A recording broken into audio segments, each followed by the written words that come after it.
It's the nature of the university and what its relationships are to its students. What's possible? Really, for our school, it's just the beginning. That's what it's all about. It's about making change. Get involved and get engaged. Flexible learning is about providing opportunity, readiness to innovate. Leadership opportunities. Transformative practices. Strategic partnership. Create potential leaders. Student experience. Innovation. Teachers of tomorrow. Not many of us here have the gift, the ability to give the gift of time.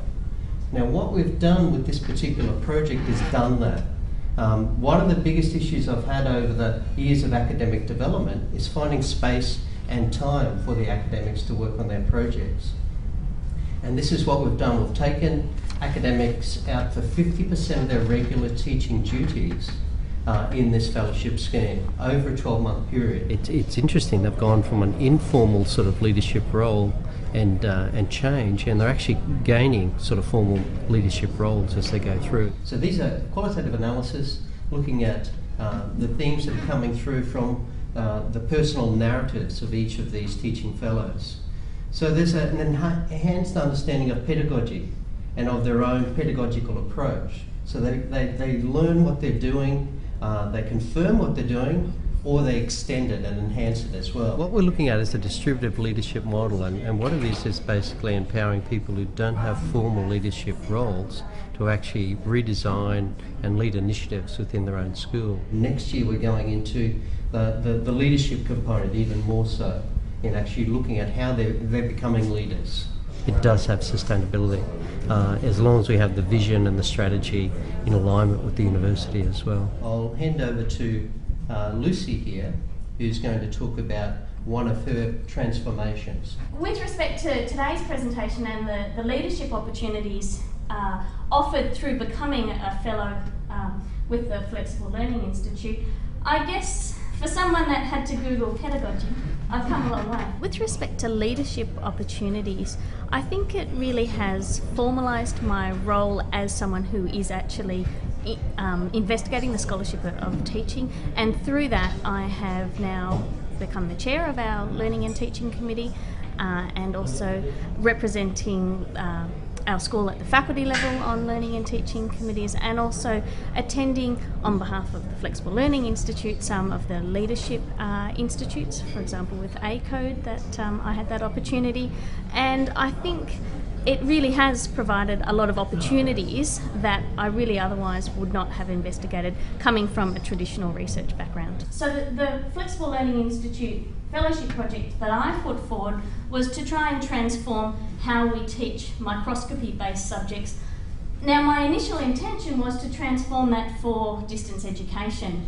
The beauty of when I implemented this was that it transformed it for our internal students as well. The students are the focus, and I think particularly in the Faculty of Science it's a real challenge. There's a constant tension between research and teaching, and to be able to actually conduct some research in the teaching field alongside my discipline-specific research, then that has actually been a huge advantage for myself, my colleagues and my students.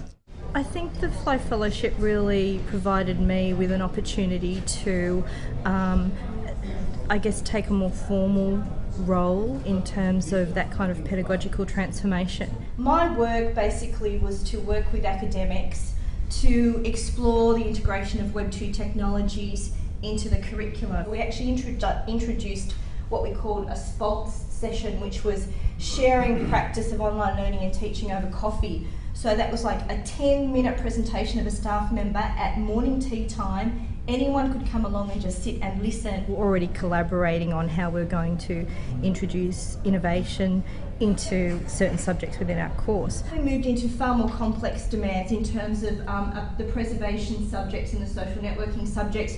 We started teaching students in Second Life. So we're talking about an incredible range of projects here. A whole range of possibilities of, you know, when you're thinking about redesigning your subjects or developing a new subject, you know, let's sort of think big, let's think broad. Tell me what it is you're interested in achieving, and then I'll see if I can come in with some ideas. But ultimately, I have seen significant change in terms of the sharing and that building of culture, and really for our school it's just the beginning. My dean was completely on side knowing that I wanted to do these things. I needed to get some support to actually have a particular subject written in a DE form. She said, find who's the person who you've got in mind. I told her who I had in mind. It was a particular academic in Indigenous education. She said, how much is it going to cost? I told her, she said, do it. I think it's a really great opportunity because you can actually see that, and other people can see that you are, well, for want of a better word, kind of anointed with a task here to get on with and do something important in the school. Before 2007, the Bachelor of Education, Early Childhood and Primary was, well, not in existence. I think the really important thing for me is looking at two things. One of them is the student experience. What are teachers of tomorrow going to get out of doing a course like this? And the other thing, and they're not in any particular order. These are two dual things. It's about what are current professional educators, teacher educators, going to get out of participating in a program that achieves their aims, because my aim is their aim as well. We all want to create tomorrow's best teachers. When I reflect on the fellowship and the possibilities it gave me, is that it really does legitimate the activity of trying to create and change things in your institution.